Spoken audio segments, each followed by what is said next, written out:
What's up mga kaasang? Welcome back to my channel. At for today's video, nandito tayo sa farm at magtitingin tayo dito ng ating mga harvest at magche-check tayo ng ating mga pinaparaming isda. Dahil nakalipas na naman ang isang linggo, tignan natin syempre yung kalagayan nito. Dahil alam nyo naman na wala naman talaga akong tagabantay dito at si Papa lang yung nagme-maintain o nagpapakain lang actually, hindi niya mine-maintain yan. Pinapakain niya lang yung mga isda natin dyan at kung meron man siyang gagawin dyan, magdadagdag na tubig, no? Kagaya nito, itong nakaraan daw nawalan daw to ng tubig, di niya maintindihan kung bakit nawalan ng tubig yan. At yun, dinadagdagan niya lang, no? Kasi hindi man talaga ako actually nag-water change dito. Tinayaan ko lang sila maulanan at yun, pag bumaba yung tubig, dagdag lang kami ng dagdag paunti-unti.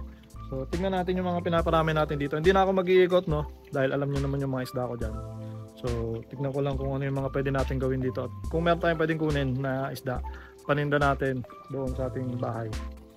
So yung mga kasang, ito yung talagang pinunta ko dito na gusto ko makita. Dahil kung maalala nyo na nakaraan, naglagay tayo dito ng Tuxedo Koi, dalawang pair ng Tuxedo Koi guppies. At buntis na nga yun. So ayun, upon checking naman, kompleto pa yung ating breeder. Yan. Dalawang pare siya, no? Pero ayun, medyo payat na yung isang female.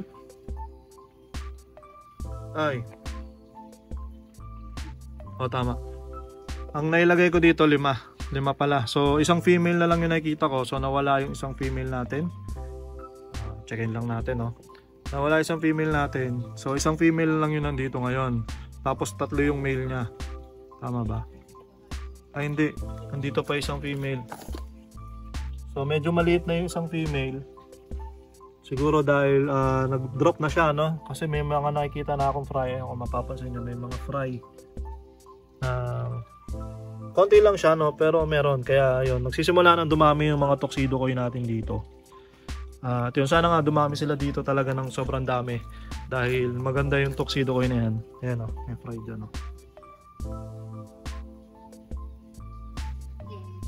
So yan, may nakikita ako mga 10 pirasong fry dito.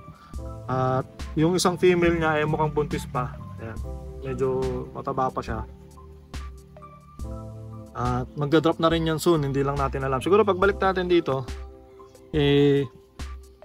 marami ng fry dito at mga kaanak na yan. So yun, dalawang female pa rin na nandyan.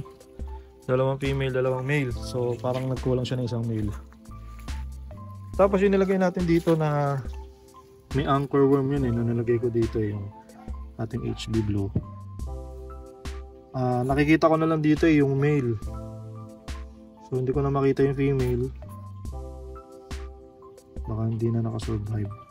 Yun, minsan kasi nagiging problema ko dito. Pag galing sa bahay, tas nililipat ko dito. Syempre, maninibago yun. Kadalasan hindi hindi nakakasurvive. Pero pag dito na sila pinanganak, okay na sila agad, no? Tapos dadalhin ko sa bahay, mas okay yun. Pero yung galing sa bahay, tas dadalhin ko dito, parang naninibago sila. So, ganito yung nangyayari. Ang nakikita ko na lang ngayon ay isang male. So, male natin. So, wala na akong breeder nito kasi isa lang naman. Isang pares lang naman ang meron ako nito. Tapos yung mga fry na. So, hindi mo nadadami yan dyan. Tingnan pa rin yung ano dito. Blue panda natin. Ito na yung mga juby. Ang dami na namang male. Ang dami kong male. Ang konti ng female ko nito kaya hindi ako makabenta eh. So, andyan yung pinaka female natin. Ayan, sa mga nagtatanong, no? Lagi na lang tinatanong, anong gamit kong lupa dyan? Yung ginamit ko dito, kung napanood nyo yung video ko noon, garden soil. Pwede rin yung soil na galing dito lang. Lagay nyo lang dyan. Huwag nyo muna lagyan ng isda. Lagyan nyo lang tubig. Tapos hayaan nyo lang sila ng mga isang linggo para luminaw. Lagyan nyo ng plants.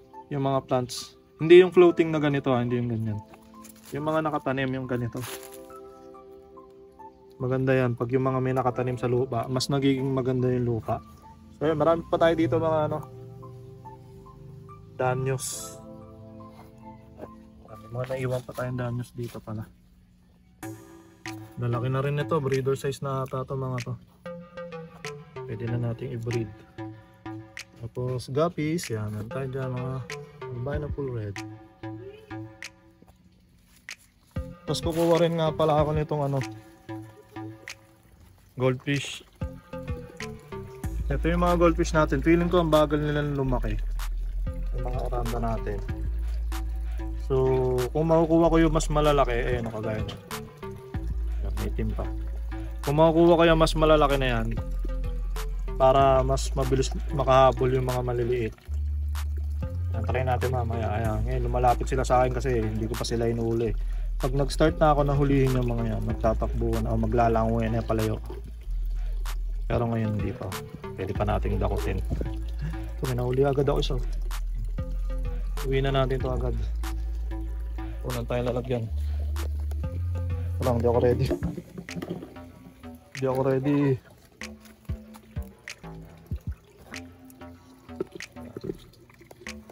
Yeah. Pinamay na lang guys. Mas madali pa yung ganito. Ano? Eh, nalaglag. Binibenta ko yung mga ganito kalaki 100. May discount pa yan pag ano. Pag mas maraming kukunin, binibigyan ko naman ng discount yung mga kasang natin. Sana makita malaki ah. Ito, team ah. Bagal yata nila lumaki dito. Parang lilit pa rin eh. May kasama na rin silang gapi dyan, dumami na rin. Grabe yung mga gapi na yun, nagmekos-mekos na yung mga gapi natin dyan. Parang kalito yun.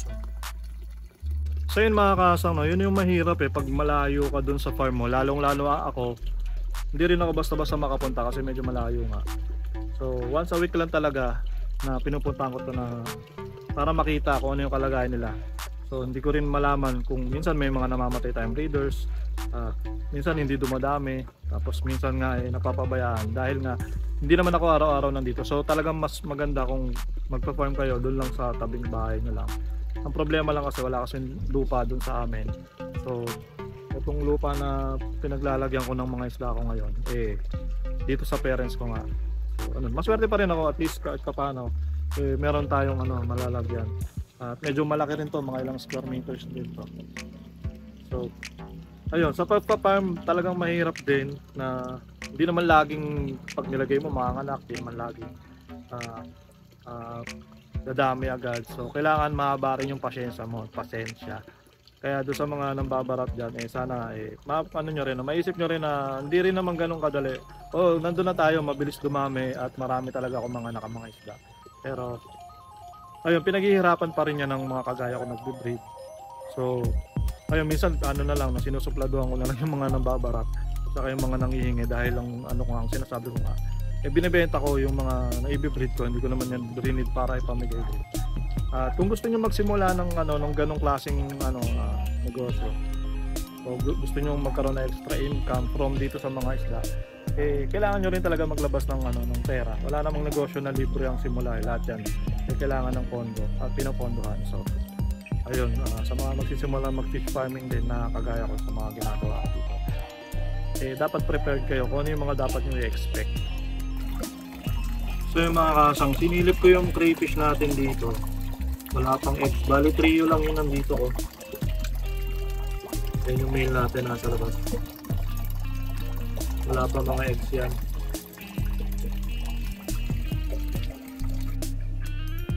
Dito naman sa mga nilagay natin guppies, eh wala pa rin ako nakikitang fry. Pero kompleto pa rin yung mga ano, yung mga breeders natin ng albino full red. Puro albino full red yan nilagay ko dyan eh. 5 peraso. Dito 5 peraso din. So ayan, nakikita ko yung mga breeders. Ayan, nakikita nyo ba? Ayan yung mga breeders natin, pero wala pa ako nakikita kahit sa fry. So soon naman magkakaroon ng fry yan. Hindi naman natin pwede madaliin yan. Pero yun nga, ang importante kasi makikita natin silang buhay para dumami sila. Ayan, nag-breed naman sila dyan.